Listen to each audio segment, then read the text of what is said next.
Kita berjumpa lagi. Kali ini kita akan bicara soal paham perkawinan menurut Konsili Vatikan kedua, terutama konsep yang terdapat dalam Gaudium et Spes. Tentu tidak semua bagian dari Gaudium et Spes itu bicara soal perkawinan, tapi kita hanya akan mengambil beberapa bagian yang memang bicara soal perkawinan. Konteksnya apa? Ajaran gereja tentang perkawinan praktis merupakan pandangan Paus Pius XII bahwa tujuan pertama dari perkawinan adalah keturunan, bonum prolis. Nah, tetapi teolog perkawinan makin mulai kuat mendukung menerima pandangan Haberdoms tentang apa? Soal makna cinta kasih suami istri dan perkawinan, soal hubungan antara suami itu menjadi sungguh menonjol. Nah, dua diskusi inilah yang terus terjadi, bahkan memuncak dalam Konsili Vatikan kedua. Dua pandangan ini saling bersaing begitu. Nah, maka di Konsili Vatikan kedua, lalu dua pandangan itu melebur menjadi satu.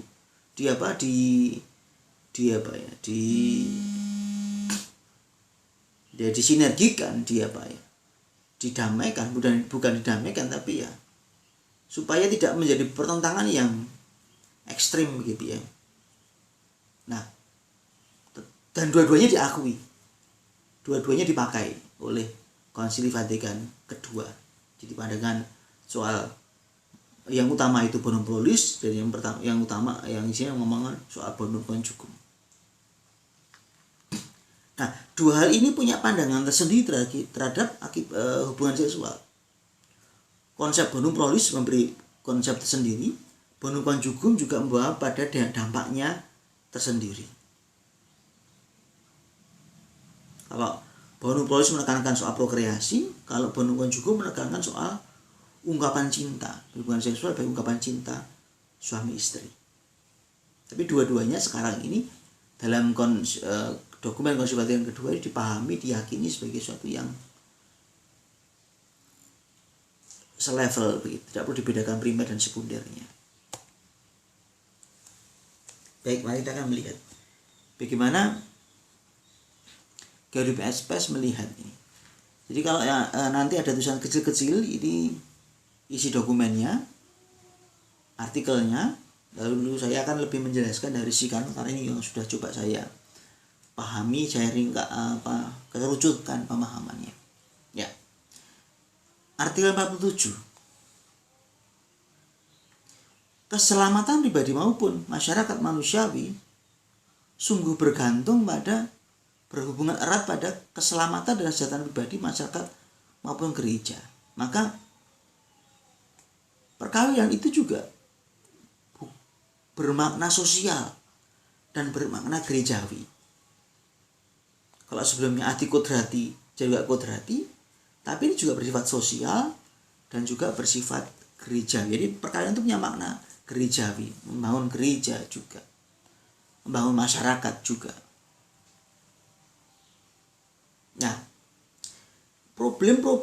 ada banyak problem di masyarakat, yaitu yang merendahkan hakikat martabat perkawinan. Apa itu? Ada poligami, ada perceraian, ada seks bebas, ada egoisme, ada gila kenikmatan, ada kontrasepsi, ada kepentingan ekonomi, kepentingan sosio-psikologis, kepentingan masyarakat, dan pertambahan jumlah penduduk. Ini bentuk-bentuk situasi yang bisa mengganggu, yaitu mengganggu keluhuran martabat dari perkawinan.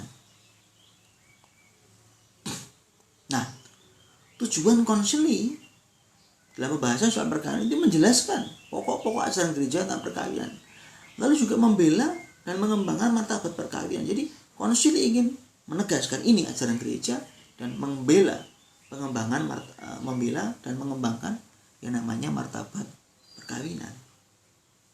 Nah, harus dipahami sejak semula bahwa perkawinan itu diciptakan oleh Allah, dilengkapi dengan hukum-hukum Allah. Nah, dasarnya apa?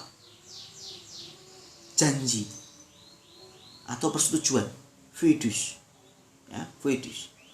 Sifat fidusia bagaimana? Tidak dapat ditarik kembali. Kalau Anda sudah mengucapkan janji, ya sudah, selesai. Tidak dapat di-cancel, maka tidak ada perceraian. Nah, perkawinan itu punya makna bagi siapa? Bagi umat manusia, bagi pertumbuhan pribadinya, bagi tujuan kekalnya, bagi martabatnya, kelestariannya, damai sejahteranya. Maka tujuan perkawinan dan cinta kasih suami istri adalah apa? Kelahiran dan pendidikan anak. Ini tujuannya. Jadi tujuan langsung dua. Cinta kasih suami istri dan kelahiran serta pendidikan anak. Nah, ini nahkodanya, ini mahkotanya. Dan ini semua dibangun dalam apa? Kesetiaan sepenuhnya dan selama-lamanya dalam yang namanya perkawinan. Jadi perkawinan itu sesuatu yang suci, luhur bagi hidup keluarga. Nah, janji suami istri tadi itu dikaruniai apa? Rahmat sakramen. Jadi janji itulah yang diangkat pada rahmat sakramen. Nah, sakramen itu menjadi daya yang menguduskan dan menguatkan bagi suami istri untuk melaksanakan tugas mereka dan mewujudkan martabat mereka sebagai suami istri. Jadi foedus, perjanjian tadi diangkat kepada martabat sakramen, dan sakramen itu memberikan rahmat bagi suami istri untuk apa? Melaksanakan tugas mereka dan mewujudkan martabat mereka sebagai suami istri. Nah,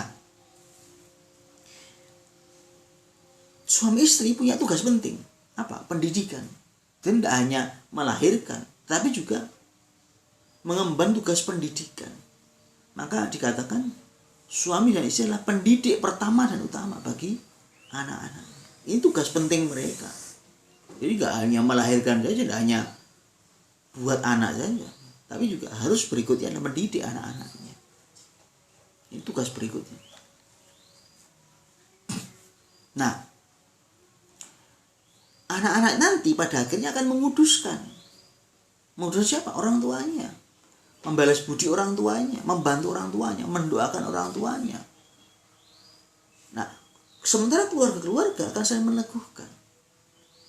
Maka di sini dikatakan jelas pernikahan menjadi gambar dan partisipasi. Dalam apa? Dalam perjanjian cinta kasih antara Kristus dan juga gereja. Ini sakramen. Maka di dalam hidup suami istri hadirlah sang penyelamat dan wajah gereja yang sesungguhnya. Perkawinan menjadi kehadiran sang penyelamat dan gereja yang sesungguhnya. Nah, 49, artikel 49, cinta kasih suami istri. Sifat perkawinan bersifat monogam. Dan tetapi sekaligus cinta itu bersifat manusiawi, mencakup kesejahteraan pribadi. Nah, kasih suami istri itu dilengkapi dengan apa? Tanda-tanda istimewa. Persahabatan suami istri. Maka kasih suami istri itu punya dua segi penting. Apa? Ya ilahi. Ya, ilahi karena didirikan oleh Allah, yang ditumbuhkan oleh Allah sebagaimana pengalaman Tobias, tapi juga bersifat manusiawi seperti Kidung Agung. Sungguh-sungguh cinta itu ya, cinta kasih suami istri itu ya ilahi, ya manusiawi.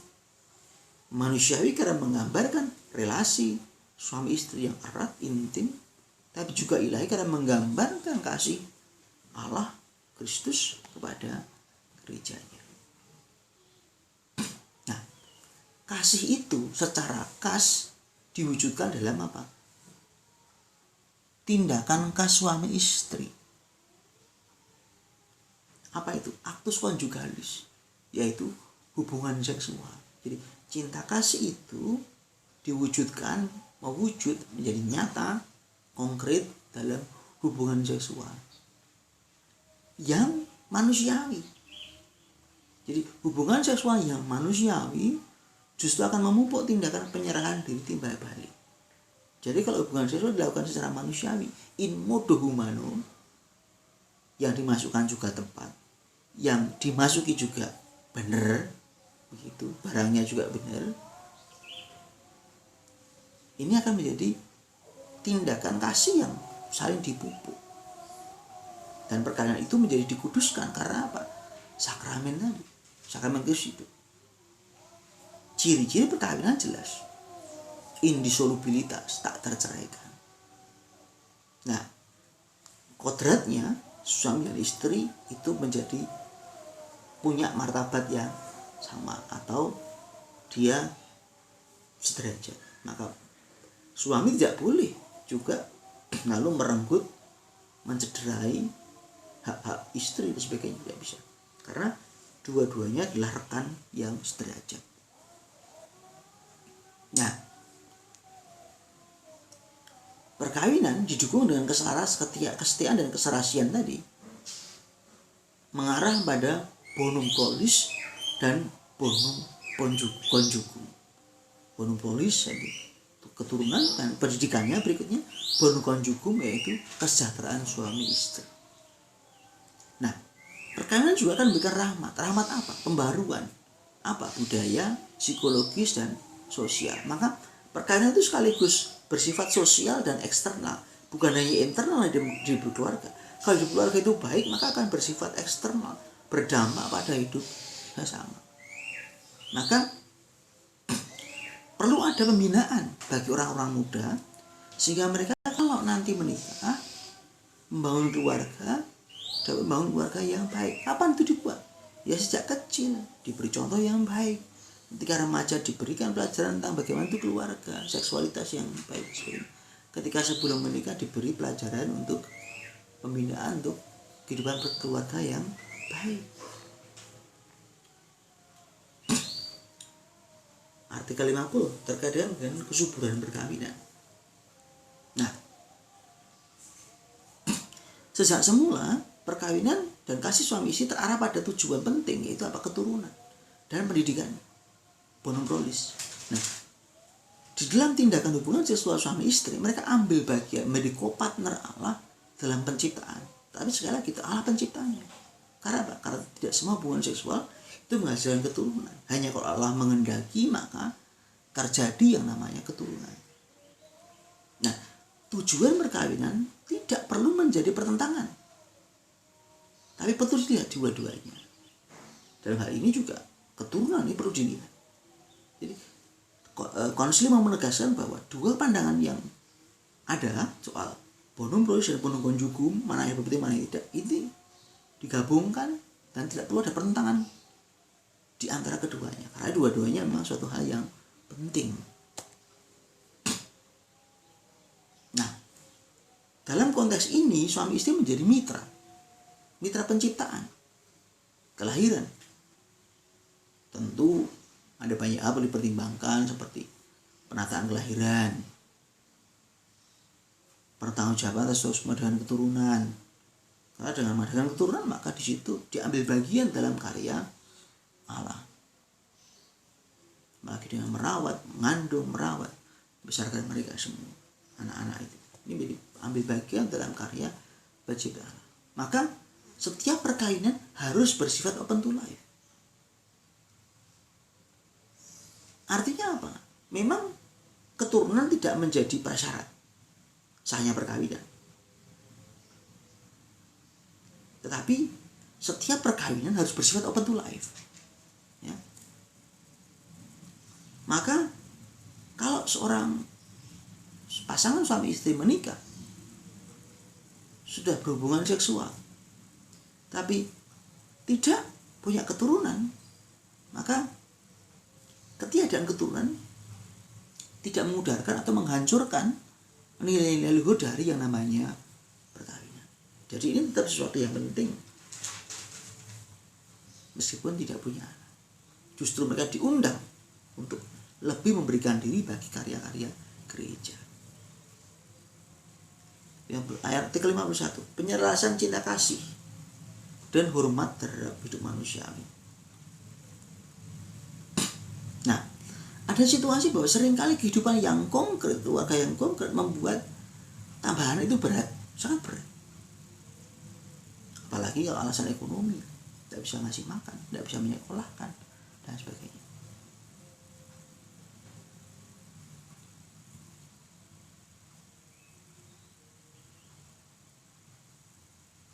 Kadang-kadang juga terangkali terjadi kesetiaan hidup suami istri digoyahkan.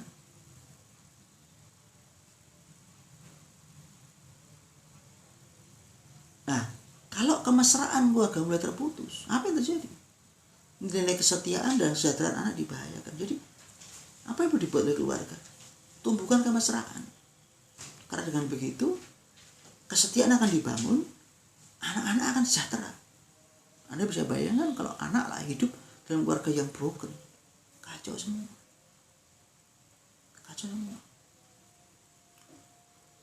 Bukan hanya soal ekonomi, tapi psikologi. Soal anak membutuhkan kasih sayang kan? Yang lengkap antara ayah dan ibunya. Nah, ketika situasi berat, tetapi gereja melarang adanya aborsi, baik karena ekonomi, sosial, atau apapun. Jadi tidak ada pertentangan antara hukum ilahi tentang penyaluran hidup dan numpuk cinta kasih suami istri. Jadi soal tadi bonum prolis dan bonum conjugal itu dua-duanya tidak ada pertentangan. Hubungan seksual terhadap pada keturunan, iya, itu jelas kodrati. Tapi juga hubungan seksual itu menumbuhkan cinta kasih. Karena emang hubungan suami istri, perkawinan harus didasari oleh cinta kasih. Maka sekali lagi, bonum conjugum dan bonum prolis tidak bertentangan. Keduanya sejalan dan seiring. Maka tidak lagi ada pertentangan antara bonum prolis dan juga bonum conjugum.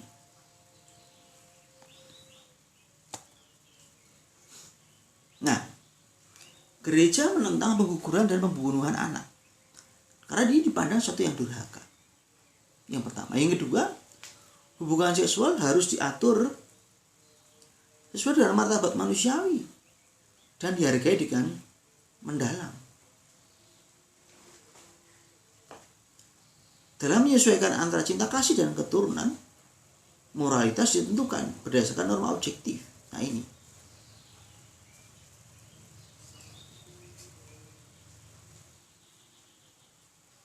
Norma objektif itu menghormati arti sepenuhnya yang ada pada sikap serah diri.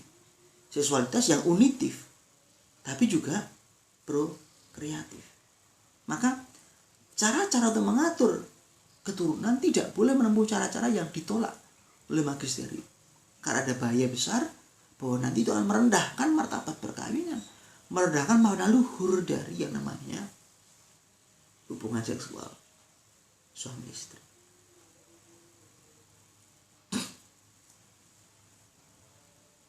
Maka hendaknya semua saja menyadari bahwa hidup manusia dan tugas menyalurkannya tidak terbatas pada dunia ini melulu, pun tidak dapat diukur dan dimengerti hanya dengan itu saja.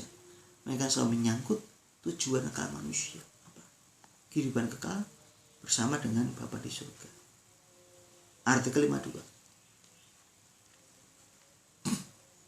Nah, pengembangan perkawinan dan keluarga merupakan tugas semua orang. Komunikasi dalam kebaikan, kesepakatan suami istri, dan kerjasama orang tua dalam mendidik anak menjadi unsur yang konstitutif dalam keluarga. Pendidikan anak diarahkan supaya mereka kelak mampu menghidupi panggilan hidup mereka. Maka mereka yang akan menikah perlu diberi nasihat yang bijaksana. Dilarang perkawinan-perkawinan yang dijodohkan, dipaksakan, dan segala macamnya.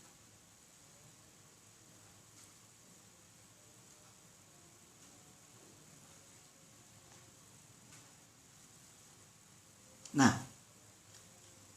begitulah keluarga menjadi dasar pertemuan antar generasi. Ada nenek, orang tua, anak, cucu, dan sebagainya. Terjadi sikap saling membantu, saya mendewasakan dalam keluarga. Hak-hak pribadi, hak sosial, ini saling berpadu. Maka keluarga sungguh menjadi dasar bagi yang namanya masyarakat. Tanpa keluarga, masyarakat akan hancur, akan rusak. Kalau keluarganya rusak, masyarakat juga cenderung akan rusak. Maka nilai-nilai kehidupan keluarga perlu dikembangkan. Apa yang bisa dibuat? Kesaksian hidup, kerjasama dan sama yang berkehendak baik. Ada 3 penting: semangat Kristiani umat beriman, suara hati, dan para teolog. 3 hal ini perlu diambil bagian dalam karya supaya nilai-nilai kehidupan dalam keluarga ditumbuhkan. Supaya keluarga sungguh menjadi kesaksian hidup, kerjasama yang baik. Nah, para pakar perlu bicara soal pengaturan kehamilan yang baik, yang alamiah, yang sesuai dengan ajaran gereja. Apa itu? Pantang berkala, ovulasi bilik, suhu basal. KB-KB artifisial yang perlu ditentang, apa itu? Ada barier, kondom, diafragma, cervical cup, spermicide, hormon, pil, POP, norplan, depo-provera, IUD, vasektomi, tubektomi, antiprogesteron, dan segala macamnya. Prostaglandin. Ini para ahli perlu mendorong apa? Mendorong umat beriman supaya menggunakan pengaturan kehamilan yang alamiah, supaya dia tidak melanggar hukum kodrat, esensi, tujuan dari hubungan seksual, dari perkawinan itu. Bekerja sama dengan Allah melanjutkan keturunan. Para imam tugasnya apa? Para imam bertanggung jawab atas kehidupan keluarga-keluarga. Maka perlu ada pastoral keluarga, ada pelatihan sabda, ibadah, liturgi, peneguhan khusus bagi keluarga-keluarga, supaya keluarga-keluarga sungguh bisa menghidupi imannya dengan baik. Nah, besok kalau Anda jadi katekis, itu tugas Anda, membina iman keluarga-keluarga supaya sungguh mereka bisa diteguhkan. Apa yang bisa dibuat? Misalkan upacara peringatan penugasan janji nikah. Misalkan. Lalu ada ekaristi ketika upacara pernikahan misalkan. Konseling pastoral misalkan. Nah, ini perlu dibangun oleh para imam sebagai gembala untuk mendukung, menjaga yang namanya perkawinan Kristiani. Nah, kembali lagi, karena keluarga itu bermakna sosial, maka keluarga diajak untuk saling meneguhkan. Maka kita kenal ada ME, Marriage Encounter. Ini wahana. Wahana untuk apa? Wahana untuk membangun keteguhan keluarga. Suami istri diharapkan saling menguduskan sehingga menjadi saksi misteri cinta kasih Allah yang tak terhingga. Nah, jadi ini ajaran-ajaran pokok yang coba dirumuskan oleh Gaudium et Spes, merangkum dari sejarah gereja pandang dahulu sampai sekarang. Apa-apa poin-poin penting apa yang harus dipahami, diyakini, diikuti oleh umat beriman dalam paham tentang perkawinan. Oke, nanti silahkan dipelajari lagi, dibaca Gaudium et Spes-nya, diberi coret-coret, diberi komentar, sehingga nanti ada bisa mengerti, oh ini Pak maksud dari Gaudium et Spes. Terima kasih, selamat belajar.